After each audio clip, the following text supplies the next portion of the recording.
บอกกล้าที่จะเอ่ยไปเก็บเจ้าบอกลา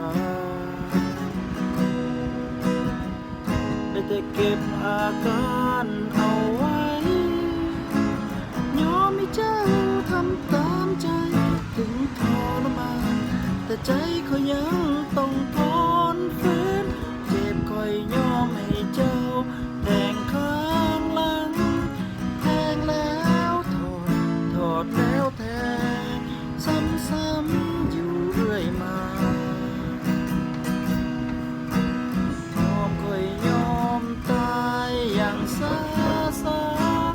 ตายเป็นคนไร้ค่าหมดปัญญาที่จะหนีคำว่าหาของเจ้าไป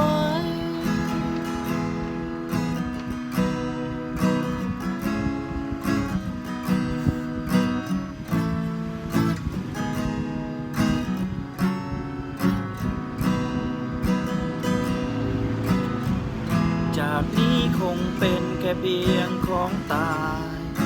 บ่มีความหมายใด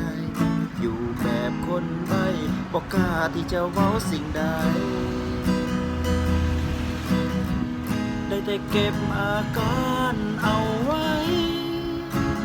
น้องไม่เจ้าทำตามใจถึงทรมานแต่ใจก็ยังต้องทนฝืนเจ็บคอยยอมให้เจ้าแทงข้างหลังแทงแล้วถอดแล้วแทงซ้ำๆอยู่เรื่อยมา